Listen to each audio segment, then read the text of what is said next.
All right. Good evening, everyone. All right, so we will start off with my game against so in the rapid tournament, some to those of you who are following might remember I won my first two um against strong players, against a Grandmaster Andrew Tang and against another GM. And then I got a chance to play a very top guy, Abdusatorov, Nodirbek Abdusatorov, who was former number six player. Well, sorry, current number six player in the world and former world rapid champion in 2021 and possibly future world champion. So obviously, really nice to play a player like that, right? That's kind of why I wanted to play there. And I was white. So let's start with that game.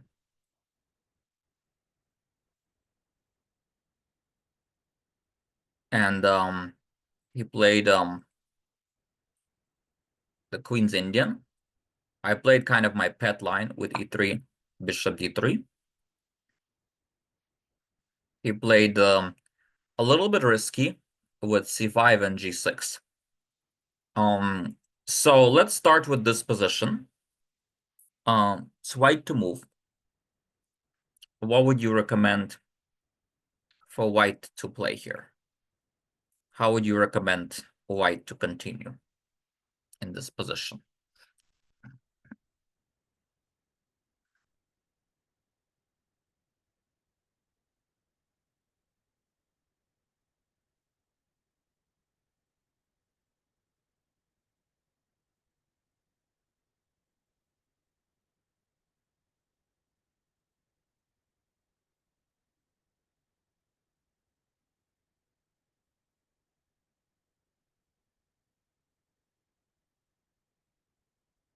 So once again, white to move.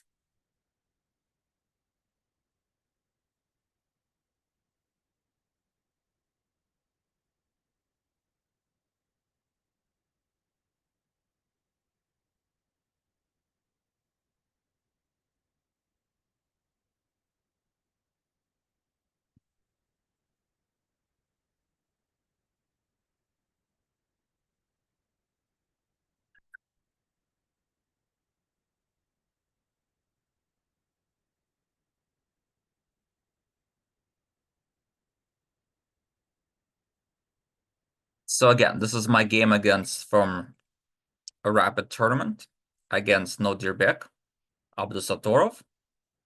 And I'm playing white. It's white's move here. All right, several people said b3.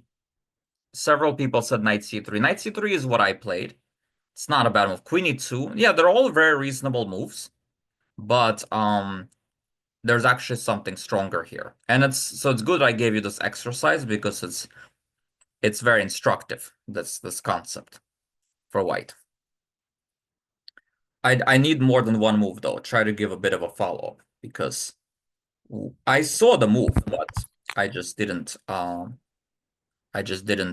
quite appreciate beyond that.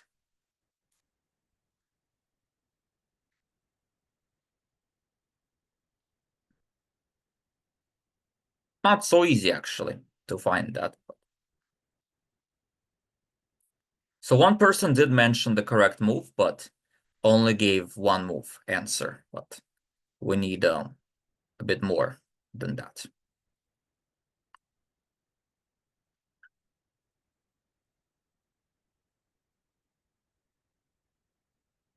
Okay, it looks like, yeah, Ararat and LL are on the right track, and Andrew J and Oscar. Okay, some people are getting it, yes. So the idea for white is to play d5, a very important move.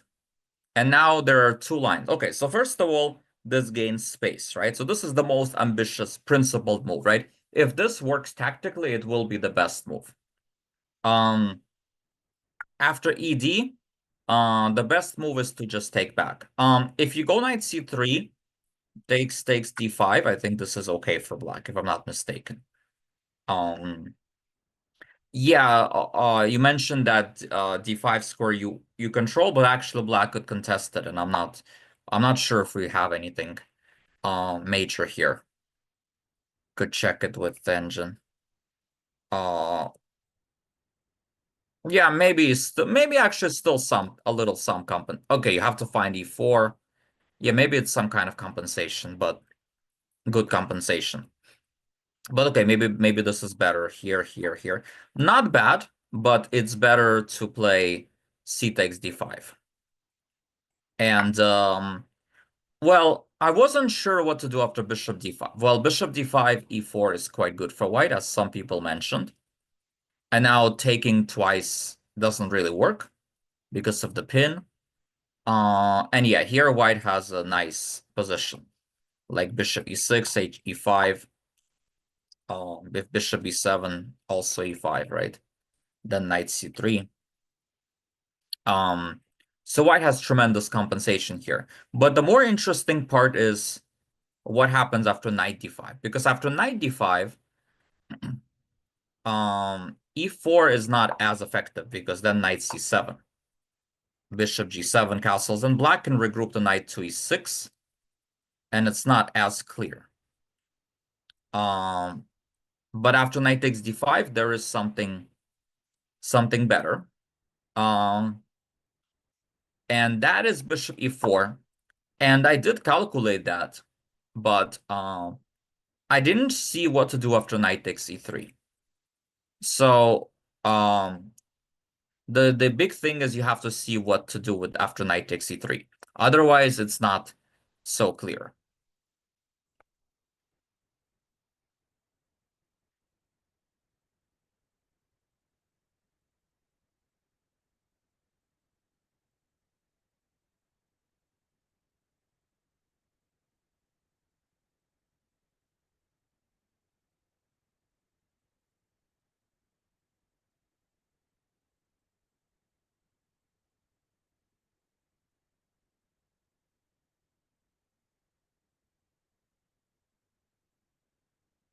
A lot of people are saying, yeah, so Vishwa is right. Yeah, it's just bishop takes E3 and then rook E1. It's actually pretty simple chess. Um, yeah, then white here has tremendous compensation. The point was that if queen D3, there's D5, which I saw. And I think I calculated this as well. This, and like queen E7. I wasn't so sure. Now bishop B7, I did not consider. That would have been interesting. Knight D1, bishop here. Knight C6.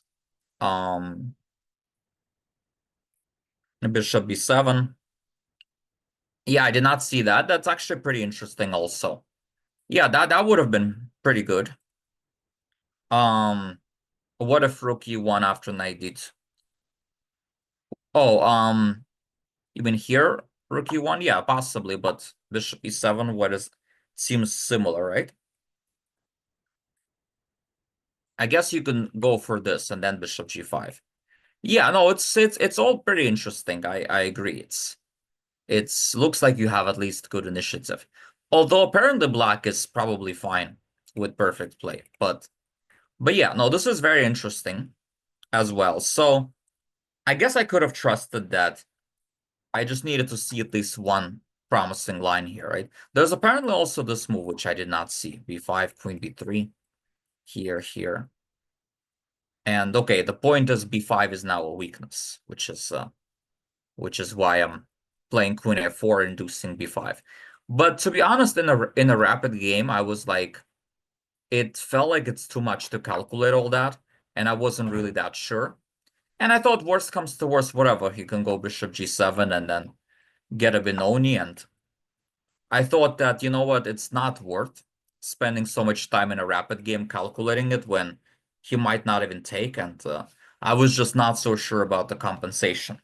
But if this is a classical game, then I think, yeah, in a position like that, it's definitely worth trying to investigate whether D5 works, because if this move works, then it can give you a big advantage. So I would say in a longer game, you could spend at least 5 minutes, maybe 10 minutes, to try to decide if D5 works. And And if you like it, you should trust that it works. Yeah, trust your judgment.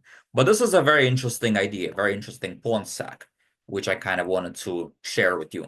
As you could see with the engine, everything else, okay, like it leads to a comfortable position for black. For example, queen e2 takes bishop g7, right? Like nothing special. Or b3, same thing, right? Like bishop g7. These are all acceptable moves, right? But clearly d5 is the move to play.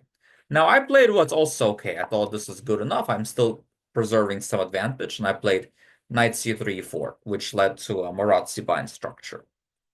Takes, castles, played bishop e3, he played d6, rook c1. Now we're just putting our pieces on good squares.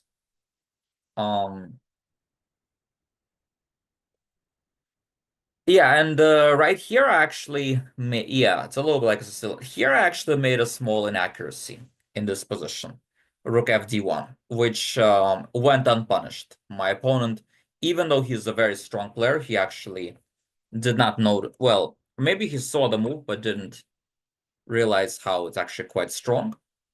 So what would you do as black here?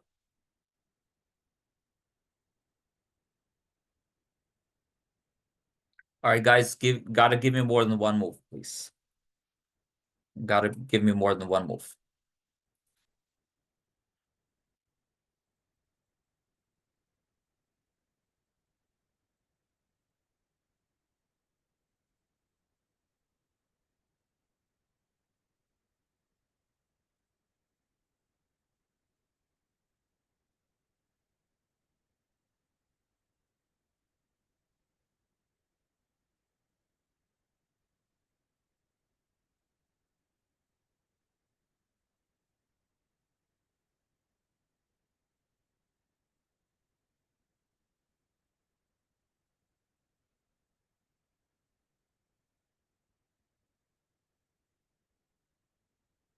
All right, people are getting it. Yeah, so some people are saying d5. D5, I saw that.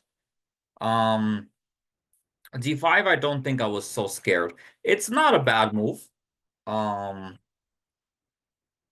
I don't think rook takes c3 works, really, because then we can play like bishop g5, right? And it's not so clear. Um, yeah, I mean, this would have kind of closed, well, not fully. Actually, it might not really equalize because there's knight f5. So I was not really afraid of that move, first of all, because I felt like I have very little risk there. And like I'm not gonna lose if everything trades off at least, which and also I could press, right? So I wasn't really that afraid of d5 here. I felt like I'm well mobilized, that I'm definitely not gonna be worse, but maybe a bit better. But there is this move knight g4, and knight g4 is pretty nasty. And the reason it steals the bishop is because after this move, he sneakily put the rook on e8, which means that he now could follow up with the move f6. This move, I don't believe it works because bishop takes, bishop f2. Um, I mean, can't I just go king f1, or am I missing something? Yeah, I mean it's interesting, but probably doesn't win, right? Um, so yeah, we play f6, bishop here, bishop h6, yes, f4, a5. And okay, here white's actually in some trouble, right? Because after this, he takes f4. So yeah, I mean, basically the engine says that uh, you actually should do this, g5, h3, whatever, it's some nonsense engine line. Maybe he saw all this and thought it's unclear and didn't go for it, but I don't know. I feel like if I would have been dealt with that, I don't think I would have. I might have just played like bishop e3 or something like that. Um, but yeah, then he gets a good position, right? He gets the bishop pair. Although again, it's not terrible, but like clearly, yeah, he should go knight g4 because and I should have played this move on the previous move. So it's a bit of a, you know, miss on both of us, our parts. He played queen e7, and now I was happy to go bishop g5, knight c5, f3, rook here, knight e2. Um, Queen c7, queen f4, queen e7. Now, what's notable here is that he's repeating moves, so he's like kind of, offering a repetition. But, even though he is definitely a stronger player, as you could see in the classical rating, we're almost 300 points apart in classical. But I was like, okay, this is my chance. I have a very good position. I'm supposed to be playing for a win. So I decided to play for a win with queen h4.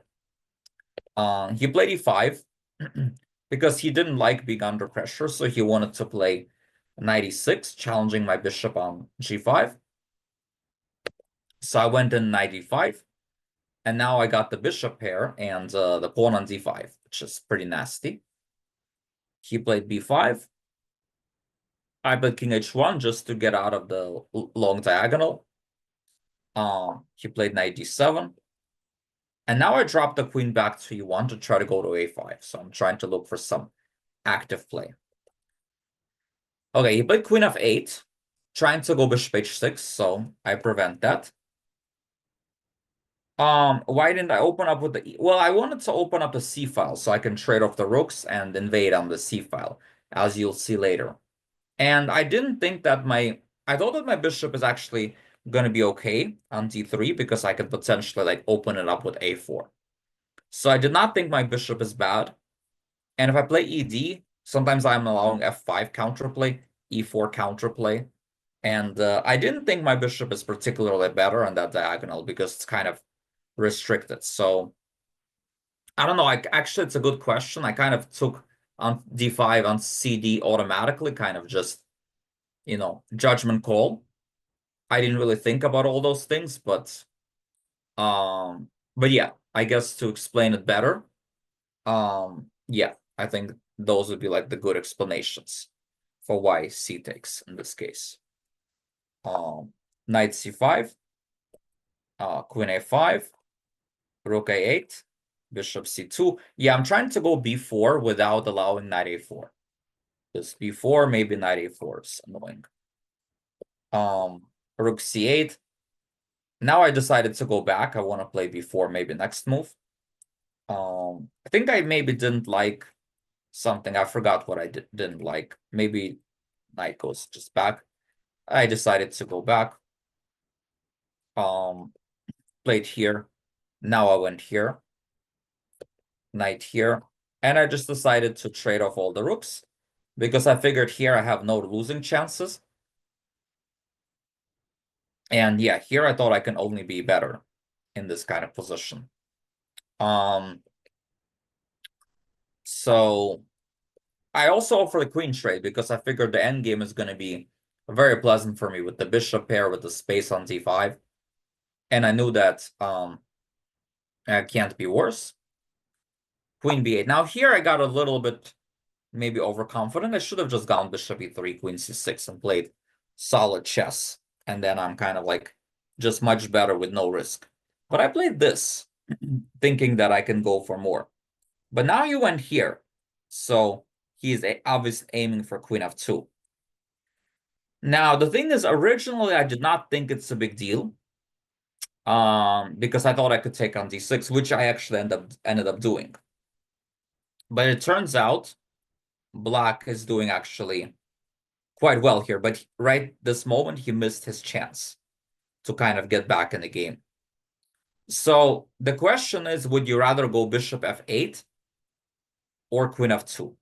Which move do you think is the accurate one? One of them is the move he played, and the other one is the correct move. So bishop f8 or queen f2? There's a pretty important difference between these two moves.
Okay, looks like Samuel Gu got it.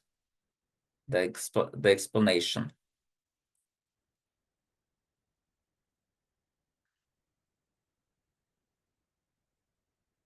So the answer is bishop f8. He had to play bishop f8. Then I go queen c6. He goes queen f2. Knight g1. Bishop takes b4. That's the thing. He can actually... Yeah, no, many people said that, but I think Samuel gave like a cleanest explanation rather than just one move. I think, no, many people said the move, of course. Um, but yes, but basically here, the problem for me is I cannot take the knight, right? Because bishop c5, very annoying, right? I lose material. I'm gonna have to sack the queen now. So I would have to go back, queen c1 or something like that, right? But then black is fine, completely fine. Yeah, if you get rid of this b4 pawn, there's going to be counterable. There's going to be knight c5, knight d3. It's just would have been anyone's game. And there's a good chance he might have won the game if that happened. Position is unclear, and maybe he would have tricked me somewhere. So it's careless of me to allow that counterplay. But, luckily for me, he played queen f2. I played knight g1, bishop f8, here, here. Now, he thought that he can do this, and it's going to be similar. But there's a big idea he missed on my part, which allowed me to consolidate. How does white play here?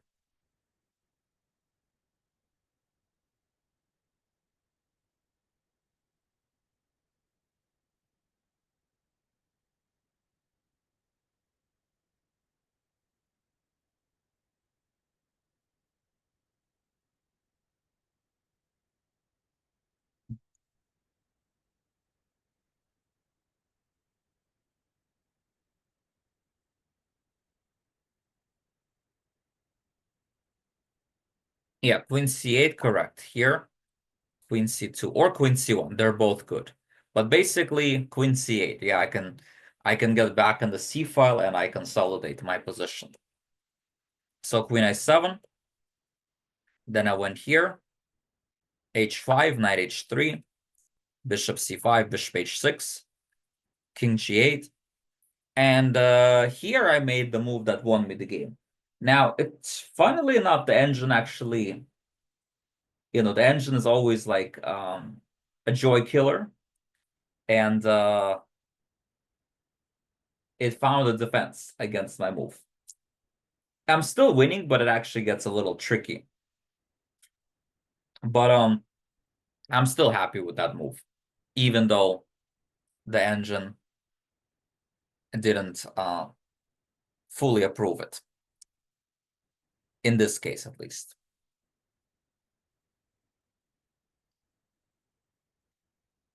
So the best engine move is knight g5, threatening d6. And then after bishop d6, queen c8, and then I'm completely winning. But I played d6 first with two ideas, knight g5 and queen g5.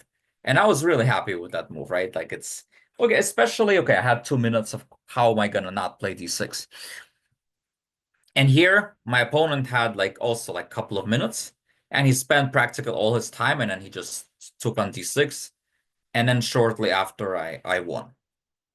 But what defense did he have which actually legitimately keeps the game going? Like, if he actually found this move, I don't know for a fact if I would have won, because if I play with the most tempting move there, he has an incredible way to save it.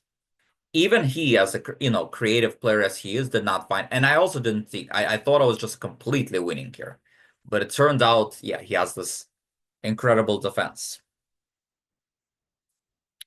Knight h7 I considered, but knight h7 there is knight g5 simply. Pretty sure. Threatening bishop 7. That seems like it's completely over.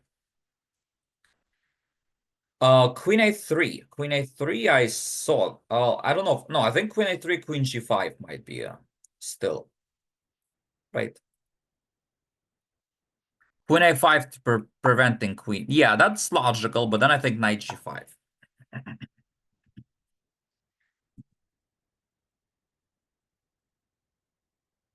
So 98 is the move. Now, there's a very nice idea after 98. First of all, does anyone want to try to take a stab at finding the best move for white? The only move that actually wins for white. And I don't think I would have found it during the game. I think it's very unlikely. In the rapid time control, I think there's just no way I would find it in the game. Probably would have played the most natural move, and then after that, you actually, if you found the follow-up, you might have even saved the game still, or even won. It's like anything could have happened. Okay, a couple of people mentioned it. Uh, Owen, Sartak, Justin W. found it.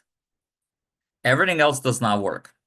But you guys spammed me with moves, so it's going to be hard for me to cover everything because now my whole chat is spammed with moves. And a lot of you suggested different moves, so I'm just not gonna go over all of them. But I'm just gonna put it on the engine. Voila, the move is G4. So why does Queen G5 not work, right? That's the $1,000,000 question. Like, what's wrong with Queen G5?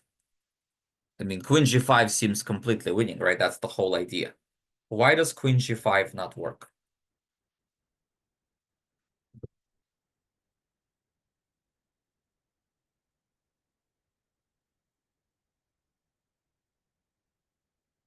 I think Knight F8, there's a lot of, I think Knight F8, Queen E5 might be okay. Maybe just Bishop F8 also. Okay, several people found it, yes. Um, Robert found it, Santosh, Justin W, Andrew J, Aiden Lee. Okay, yeah, very good, yeah. LL, Queen A5. Queen F5, excellent move. And the thing is, like, yeah, everything is guarded, right? And then there's this nasty counterplay threat, right? And if I go Queen G3, which the most fascinating is that there's Queen C3. And it's just, sorry, it's just completely incredible. Like, it's my move. I go here, it's my move here after Queen C3. And I have no, and I'm up 2 pawns. I'm kind of attacking the king, but like my harmony is so messed up that I actually cannot win. And after this move, what's crazy is that it's not even like something like this. Well, it could also be that, right? But then there's this counterplay, right? No, it's insane. Like I couldn't believe the my eyes, right?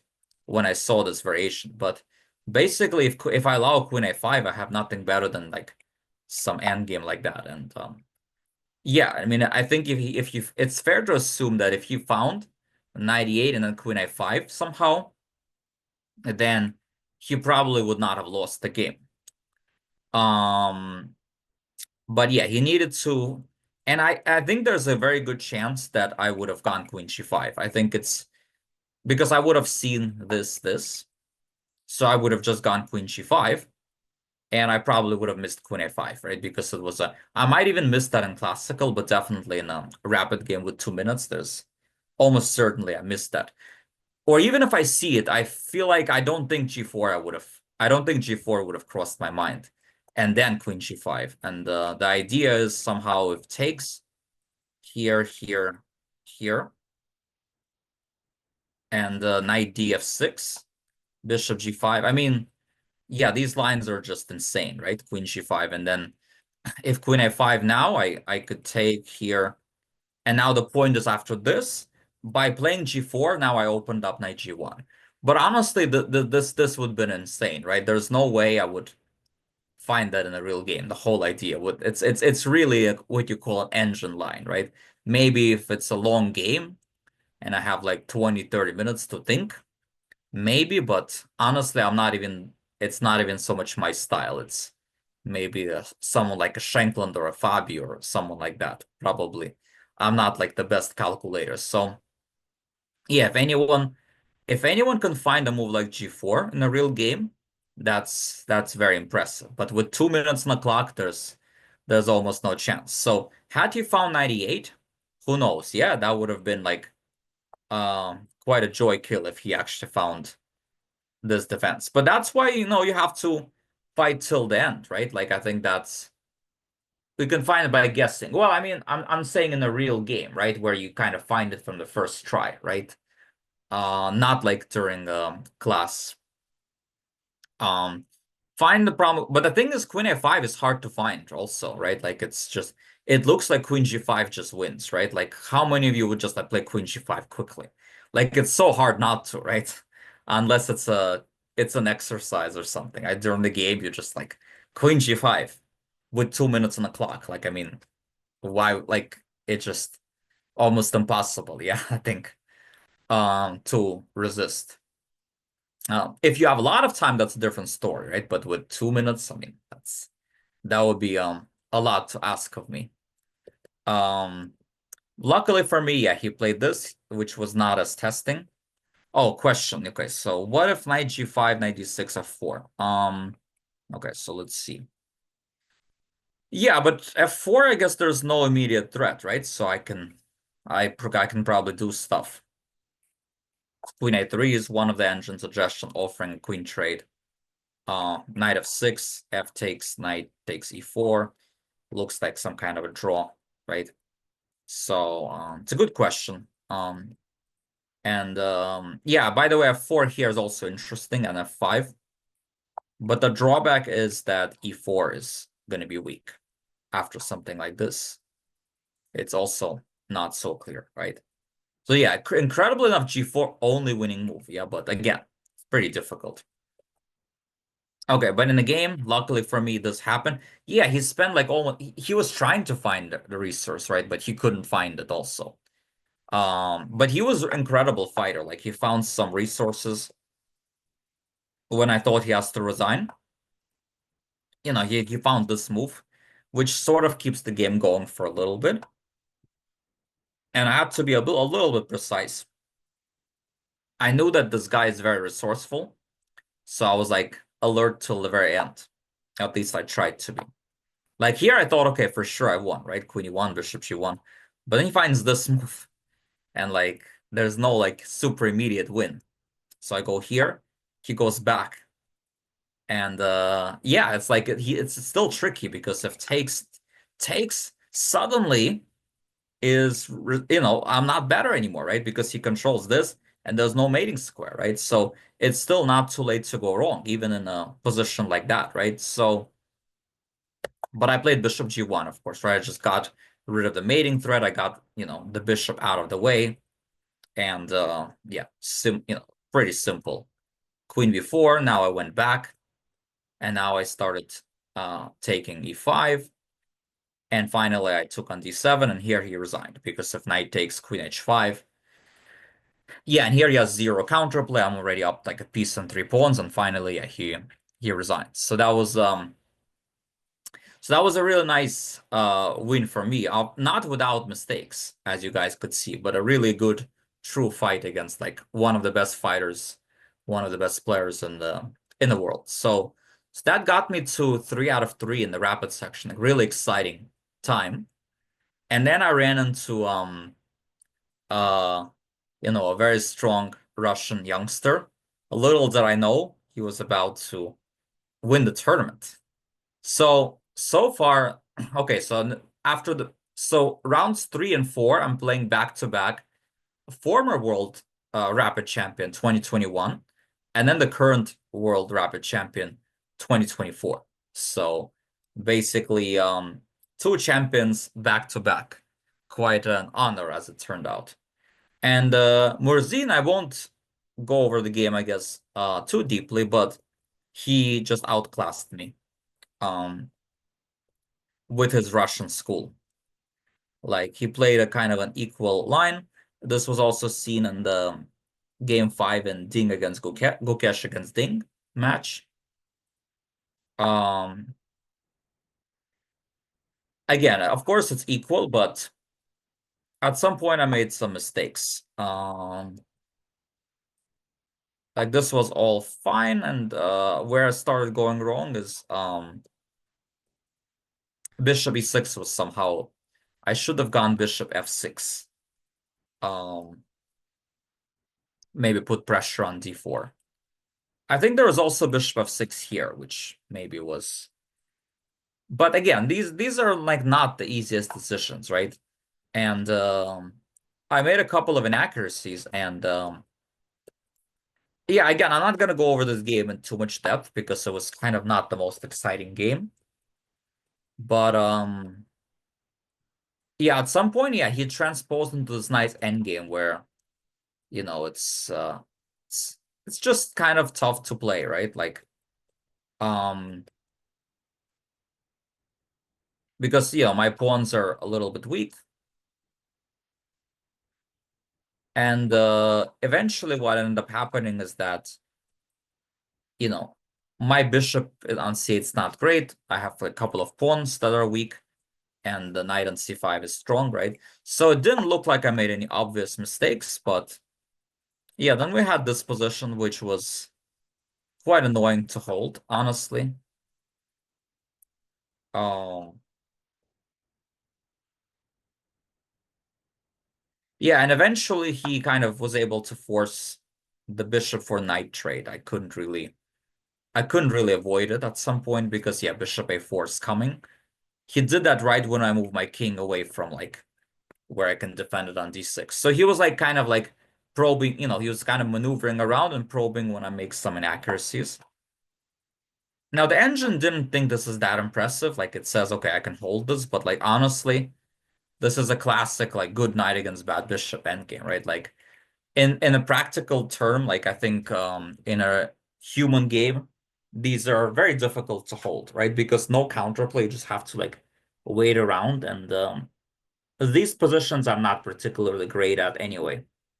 Like that's maybe if it was Karyakin, Minister of Defense, he would have defended it, right? But me, it's not my strongest point. I do better in positions where I'm like lost and I find resources or something, or like practical chances. But positions like this, I don't do great at. And eventually, yeah, he kind of waited around, and finally I made a mistake with bishop c8. We were both like around a minute or something. Uh, and he found a good time to play g4. The create a set to create more weaknesses, right? Principle of two weaknesses. And then rook f1 was very nasty because unfortunately, if I go here, yeah, I have to, worry about this idea. Uh, but yeah, I didn't want to allow that, so I played rook f7, but now he goes here. Another very strong move, and brought the knight over to f4. And now he forced my pawn on f5, which is very bad news for me because now my bishop is completely killed, right? All my pawns are on light squares. He's bringing the knight to f4. The rook can come over here. My g6 pawn is weak, and he can make a potential pass pawn. So now this is not just practical loss, but actually lost. And yeah, and eventually, yeah, he won this. He repositioned his pieces, and I desperately tried some random stuff, but of course, it falls way short. Uh, okay, calculation is not my strongest. Defense and my trying to survive when I'm lost is my strongest point. Maybe just may maybe by improving on the first two, you could not be lost. Although same you said for me. Um, well, yeah, I think a lot of people struggle defending positions like that. I think that's like honestly as like I think most people are like not particularly good at that. Calculation is a different story. There are some people who are actually very good at calculation. Like I know that there are 2200s out there who have higher chess tempo ratings than me, for example, 22, 2300s. So, like I think I'm pretty good at making normal moves and not making blunders, right? I think I make less unforced errors maybe than most other people. I still do, but it happens less often. Yeah, Chess Tempo is a calculation website. Um, yeah, so that was so now I'm at 3 out of 4, and then the next game, yes, exactly. My next game is against MVL, Maxi Vacher Graph. And I mentioned how 2021 was when Abdusatorov won the Rapid tournament, and guess who won the Blitz that year? MVL. So on the same day, I played uh, both of the winners of 2021, the Rapid and the Blitz. And I also played the current winner of this year, future winners. So three winners of this tournament in one day. So quite a special occasion, unique day for me. Certainly not a shortage of very strong players. Now the game against MVL was not the most exciting because he played the solid line in the Grunfeld, and also I played this move C3, which is a bit rare, but he knew what to do with it. He played the move A5, which is the best reaction. The idea is actually to play C5 next move, where if I take, there's knight A6. And I sort of don't have a good way of dealing with it. And so he was able to equalize without too much problems. And in fact, maybe he was even a tiny bit better. But I always kept the things in control. And eventually we got to a following rook endgame where, yeah, like he's doing a good job at pressing. And okay, now he played king e4. And now I have to make an important decision. How white to play and draw. There's actually only one sequence that draws. All right, Samuel, I think you know all the games, so I'm not gonna call on you. You know all the games, it seems. Um,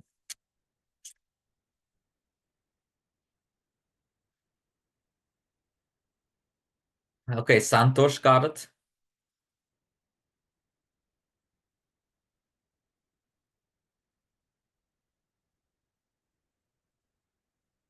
Okay, most people are getting it. Yeah, King G4 doesn't really work though, because Rook G6, um, and then like Rook G2, right? Something like that.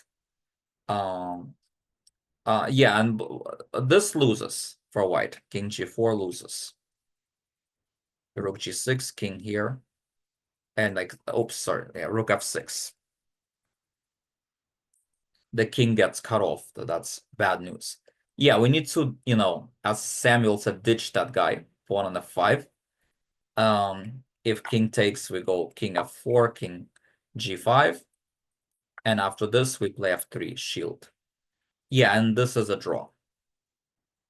This is just a draw. There's nothing to be done. If king F4, like rook B8. Yeah, so this is a draw, and we agreed to a draw pretty shortly after. So, it's a very good day for me on day one, right? But then it kind of tapered off for me. I had some highlights but then I kind of got a little bit tired on the next 2 days in the rapid. Because this first day took a lot of nervous energy from me, especially, the game against Abdusatorov, that I didn't have as much energy for the rest of the tournament. And I finished actually at an even score, 50%, 6.5 out of 13, which is still respectable, but I kind of tapered off. I scored 1.5 out of 4 on each of the next 2 days. So actually I lost my next two games after MVL. I lost to two players who did very well. Brandon Jacobson, who crushed me on the white side of a Sicilian.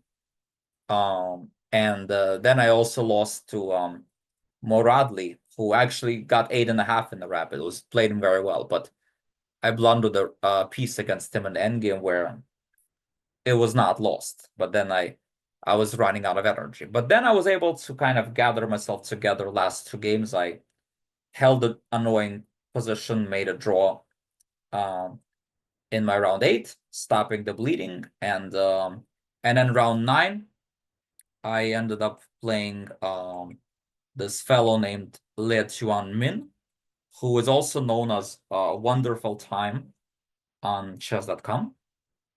So I've played him actually many times online. He's a blitz specialist. So Blitz and Rapid Specialist. So definitely very strong.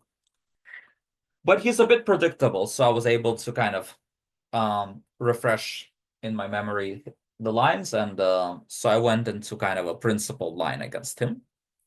Something I haven't, something I don't recall playing against him online against the Slav. I played into this line, which I have played before, and I've had good experience on the white side, and haven't recalled playing it against him yet. So it kind of I thought was worth a try. Um, Yeah, Brandon Jacobson didn't play A4. Yeah, I kind of wish he did. I would have much rather played against A4 than, against his good lines. Um, how would this game do you think would change if there were Blitz when he's faster? I think it's a very good question. I don't think I'm a worse Blitz player than him, objectively. Um, I think it would be like 50-50. He does have a higher Chat.com rating than me. But I think, yeah, and I think he's a bit more focused than me when he plays online. I think in this conditions, I feel like it will be close to even match, but it's hard to say. Um, Maybe he's a slight favorite. I don't know. Um, Miran, no? Well, it actually is similar to Miran. How did you recover from the two losses? What did you do? Eat good food, get more sleep? Great question. Well, I mean, speaking of bouncing back from losses, I think that was a bit more notable for me in the Blitz event. So first of all, going into the tournament, right? Like I think what's very notable is that I'm not a professional anymore, right? In fact, I was teaching camp the morning before the um going to play. So I'm really not a professional anymore. I was just playing because I knew this is an opportunity of a lifetime to play in my hometown in New York without having to stay in the hotels. So I knew that I have to play that. Might not get another chance to play World Rapid and Blitz realistically. So I wasn't really thinking too much, especially after I beat Abdusatorov. I was like, I beat a top guy. So there was really no pressure. So it was very easy for me here to bounce back from losses because I didn't have like huge expectations to begin with. So I figured I'm just gonna keep fighting and doing my best because I know that my students are watching me, like my colleagues, coaches are watching me. I want to always do my best. I want to just, bring out the best version of myself. And that includes, like bouncing back, right? I want to continue playing the same way as I have earlier, right? Whatever my energy allows me to. And I showed strong character. And I feel like that was even more apparent in the Blitz, because in the Blitz portion, I didn't start that great. I mean, I started 2.5 out of 5. I lost like a couple of games. I lost a bad game with White. And then I won 3 in a row. So I was doing great, 5.5 out of 8. But then I lost a super painful game against Sam Savian. I'm guessing at this point, maybe we will end up, doing a separate US Chess School video on the Blitz portion because we're already kind of getting a little bit low on time. But yeah, speaking of, bouncing back, I had this painful loss to Sevian against Sevian, where I was completely winning and I ended up losing. We both had 10 seconds, and okay, I ended up you know, uh things happen. Um so what I did is that when I lost the game, I told myself, okay, you know what? When this is a long term, like 13 rounds, there's going to be a time when you have to deal with adversity, right? Like in almost every tournament you play in, there's going to be at some point adversity, right? You're going to lose some game. More often than not, you'll lose a painful game somewhere where you were better or winning. And it's kind of like a test. It's like test to see what you're made of. And that's how I treated it. I was like, okay, this is my test. This is the moment of truth right here. I was determined not to let that slip define my tournament, right? And so I played with a lot of determination the rest of the tournament, and I finished the tournament 3 out of 4, and actually ended up getting a prize. in the tournament. Pretty decent prize. And I finished on a good note, played very well the rest of the way. So I think that's the main thing, right? Like you have to realize that like it's usually not going to be smooth sailing, and you have to be mentally prepared for um for adversity, right? And when it hits, you have to accept it. And so basically I just like I had a lot of fans who came there to watch, some kids I teach, some coaches, and I just like, between rounds I just like spoke to some of my fans who were there watching me, and I just had a good attitude, and I just like was smiling and talking about the game, and kind of making fun of myself. And yeah, and I finished that allowed me to finish well. So it's a little bit contrast to, unfortunately, like what happened with Ivanchuk, who had this painful loss to Naroditsky, but he had a harder time handling that, obviously, and he ended up losing his last two as well, right? So I think, handling the loss well is like really, really important, right? Otherwise, it's very difficult. But it's a very good question, Samuel, that you asked.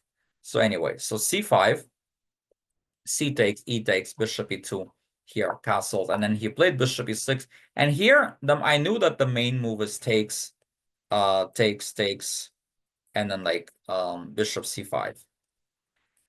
But my opponent played c4, and I knew that this is not supposed to be like one of the top choices. I didn't even know this move or remembered. And so I was like, okay, probably this is not supposed to be that great, because I knew I had good analysis on this, and I knew that this is not supposed to be that good.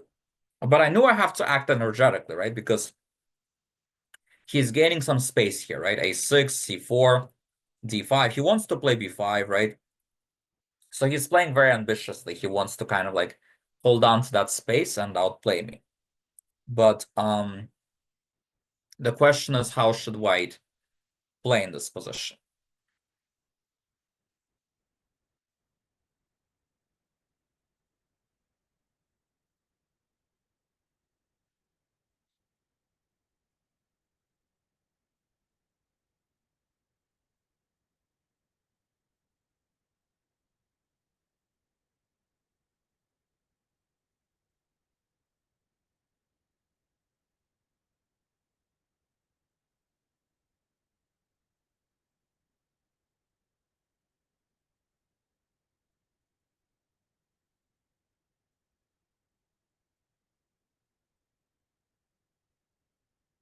Yeah, so basically in this position, actually, yeah, a lot of people are saying e4. Like, okay, I see b3, I see knight e5. Yeah, actually, I played neither of these moves. I played knight g5. So here's my reasoning, because I saw e4, right? E4 was like one of the main moves I considered, but I was just not sure what to do after this. Because I thought that here, even though it's a very natural move to play e4, I thought he's kind of consolidating this position, right? And I thought that, okay, like he's gonna finish his development, and I didn't really see clearly what I'm getting out. Now, knight e5 is not a bad move. To try to play before b3. B3 is also kind of interesting. But I guess b3, there's like maybe c takes b3 is kind of okay. So the best move is knight g5, because I want to play e4, maybe get rid of his bishop as well, but without allowing him some consolidating moves. He played there, I played back. He played there, and now I took on e6. And now already like I'm quite a lot better. Takes. Now I played e4. He played g6. Um, I played here, he played bishop g7. And here I took. Well, taking was not best here. There is a way I could have played that was better. So anyone want to try to find it? Again, I saw the first move, but I didn't see the follow-up. There's a... Make sure you give me at least two move variation. Give me at least a two move variation.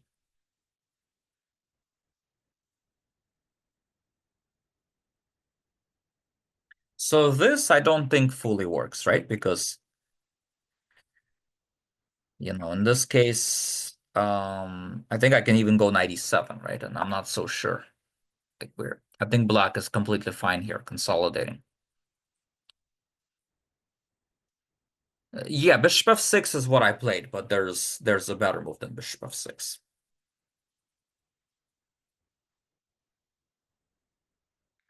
Okay, a3, knight c6, knight a4. I think there might be knight takes d4. I think I calculated that even, if I'm not mistaken. Yeah, I thought knight d4 is not the apparently oh no, there's also this, and I think I might have looked at that as well, if I'm not mistaken. Yeah, I think I remember looking at something like this.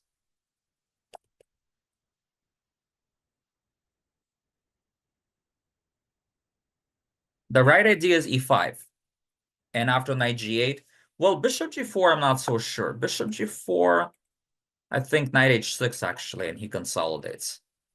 So no, there's a very important move here, which is b3. Actually, I think there might be even I think it's actually even better is to play e5 here. And then b3. Oh, or no, I think no, sorry. I take that. No, sorry. This is good. Yeah, e5 and then b3. And the point is that I'm just taking on b3 and then there I'm like playing knight a4. Why not bishop f6? Okay, we'll get to bishop f6 in a second. But yeah, first I wanted to show why this is good. I think the reason this is so good is because the knight's on g8, right? Black has very poor development, right? So if I can open up the game in any sort of way, like white will simply be winning, right? Like so, and plus the knight on b4 is hanging in many lines. So like he can't go rook c8 or b5. Like this is hanging, right? So yeah, this would have been bad news for him. Um I played this, and then I played bishop g4. So, yeah, if a3, knight c6. Yeah, actually, I should have played a3 first, and then bishop g4. I should have played a3 first.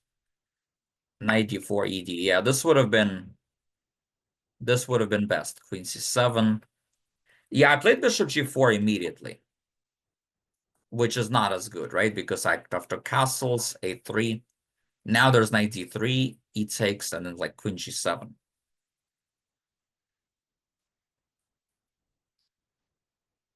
Yeah, he played there. I played here. And now he could have played knight d3. So he had ways of getting counterplay. But he misplayed it a bit. Yeah, now I was able to play b3 timely, which maybe he overlooked. He played there, and now I found the tactic, knight takes d5. Bishop takes here. And I thought, okay, I'm gonna win easily, right? Like it looks like it, but oh, actually, yeah, why didn't he go? Yeah, he should have gone queen g7 at least, yeah. I didn't see that move actually. I mean, he would have won the exchange. I mean, I'm still attacking actually, so it's still good for me, but like could have made me nervous, this move.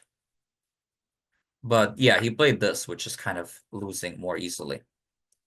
Yeah, and here I thought I'm gonna win easily, but he found some resourceful ideas. Even like down the rook, he still found some resources.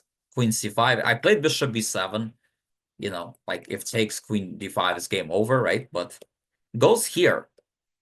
Then he goes here. He's escaping. He's not allowing me to trade the so easily. And the truth is like everything wins more or less. But like I played here, and the insane part was that if I played the insane part about his resourcefulness was that if I played like a natural move, rook b1 check, he goes king a5 and it's actually a draw. Like I'm up a rook and a knight and it's my move, but I cannot get out of a perpetual check. So it would have been quite incredible. So I played bishop f3. And it seems like a good move because of this. But then he took here, and I was like, I actually got nervous here because I was like, wait a second, king g1, there's queen d4.